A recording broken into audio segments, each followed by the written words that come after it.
حضور صلی اللہ علیہ وسلم نے نا فجر کی نماز پڑھائی، فجر کی، اور حضور فجر کی نماز پڑھا کے فرمانے لگے بھئی کسی بندے نے روزہ رکھا ہوا ہے آج؟ حضرت عمر کہتے ہیں رات کو میرا ارادہ تھا رکھوں، پر سویرے پھر میں نے گرا دیا، نہیں رکھا۔ حضور نے دوسری دفعہ پوچھا بھئی کسی نے روزہ رکھا ہے؟ تو حضرت صدیق اکبر نے ہاتھ کھڑا کیا، عرض کی یا رسول اللہ میں نے رکھا ہوا ہے۔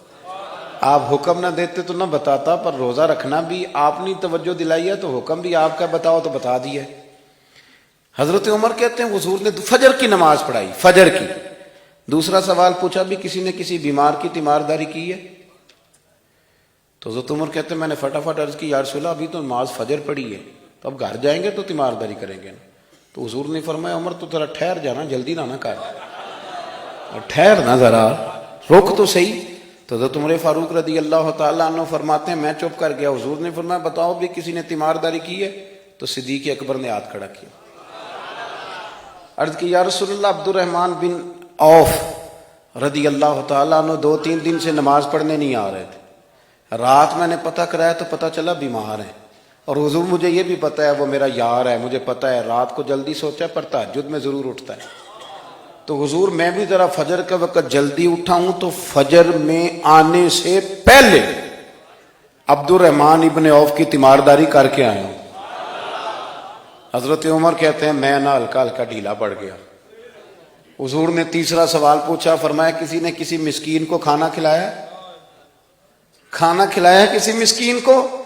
حضرت سیدنا عمر فاروق کہتے ہیں میں نے پھر عرض کی، میں نے کہا یا رسول اللہ ابھی تو فجر پڑی ہے، گھر جائیں گے کوئی چیز لیں گے تو کھانا کھلائیں گے۔ تو حضور پھر مسکرائے، فرمایا عمر تو ذرا ٹھہر نہیں جاتا، ذرا ٹھہر نہ، ذرا نظارہ تو کرنا، گویا یہ شان صدیق اکبر کا جلسہ ہو رہا، ٹھہرنا۔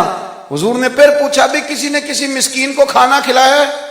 تو حضرت عمر کہتے ہیں لوگ سارے دائیں بائیں دیکھ رہے تھے اور میں چپ کے ابو بکر کو دیکھ رہا تھا، کہ مجھے پتا تھا کہ بولنا اسی نہیں ہے، اور دل میرا کر رہا تھا کہ کہہ دوں دیو جناب جواب، دل میرا کر رہا تھا۔ وہ سمجھ گئے تھے کہ سونا راضی کن کاموں میں ہو، بس یہ نقطہ انہوں نے پا لیا تھا۔ حضور نے فرمایا بتاؤ کسی مسکین کو روٹی کھلائی ہے؟ تو جناب سیدنا صدیق اکبر نے ہاتھ کھڑا کیا، عرض کی یا رسول اللہ سویرے اٹھا ہوں تو چھوٹا بیٹا بھی اٹھ گیا تھا، اور میرے وضو کرتے سنت پڑھتے ماں سے کہنے لگا بھوک لگ رہی ہے، تو ماں نے 2 روٹیاں بھی پکا دیں، تو حضور ایک اس نے کھائی دوسری اس کے ہاتھ میں تھی۔ جب ہم نکلے ہیں نا گھر سے تو دروازے پہ ایک فقیر کھڑا تھا، مسکین کھڑا تھا، کہہ رہا تھا رات سے بھوکا ہوں، کوئی دروازہ کھلنے کا انتظار کر رہا تھا، ابو بکر سب سے پہلے تیرا ہی کھلا ہے۔ تو حضور میں نا اس مسکین کو ایک روٹی کھلا کے آیا ہوں۔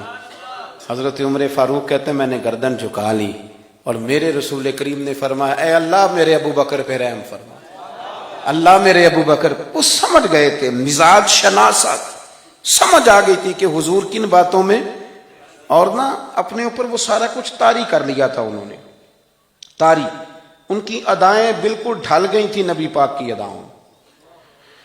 3 دن وہ غار ثور میں رہے تو ہمارے صوفیاء فرماتے ہیں کہ ان پر تجلیاں بھی پڑی محبوب کی معرفت کی۔ جب مدینے آئے نا نبی کریم کو لے کے، تو کچھ لوگوں نے حضور کی زیارت کی تھی، کچھ نے نہیں کی تھی، تو کچھ آتے تو نبی پاک کی دستبوسی کر کے بیٹھ جاتے، حضرت ابو بکر سے ہاتھ نہ ملاتے، اور کچھ صرف حضرت ابو بکر سے ہاتھ ملاتے اور حضور سے ہاتھ ہی نہ ملاتے۔ میری بات پہ توجہ ہے آپ حضرات کی؟ تو کچھ لوگوں کو نا شبہ ہونے لگا، وہ معاذ اللہ سمجھنے لگے کہ شاید یہی اللہ کے رسول ہیں۔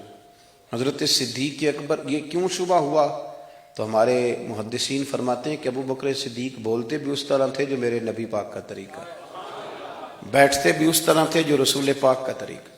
کہتے ہیں انہوں نے امامہ باندھا ہوا تھا تو جو امامے کا پیچ حضور کا ڈھیلا رہ گیا تھا ان کا بھی ڈھیلا رہ گیا تھا، اس طرح اپنے آپ کو مزاج میں ڈھالا تھا، تو من شدی من تو شدم، میں اس طرح ڈھالا تھا مزاج میں، اس طرح کہ کوئی فرق ہی نہیں نظر آتا تھا۔ وہ کہتے ہیں جب حضرت ابو بکر صدیق نے دیکھا نا کہ لوگوں کو تو شک ہو رہا ہے، کوئی میرے ساتھ ہاتھ ملا کے بیٹھ جاتے، تو حضرت صدیق اکبر نے کہا کوئی ایسا کام کرنا چاہیے کہ پتہ چلے آقا کون ہے غلام کون ہے۔ اٹھے، کندھوں پہ چادر تھی، وہ اتار کے نا تو حضور پہ سایہ کر دیا، لوگوں کو پتہ چل گیا کہ سایہ کرنے والا کوئی غلام ہے، اور جس پر سایہ کیا جا رہا ہے وہ آقا ہے۔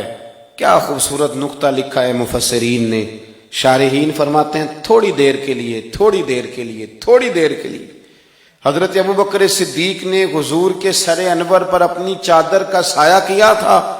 اللہ کے رسول نے احسان کا بدلہ یہ دیا، نیکی کا بدلہ یہ دیا کہ قیامت تک ان کی قبر پر اپنے گنبد کا سایہ فرما دیا، قیامت تک گنبد کا سایہ کر دیا ان کے مزار پر انور۔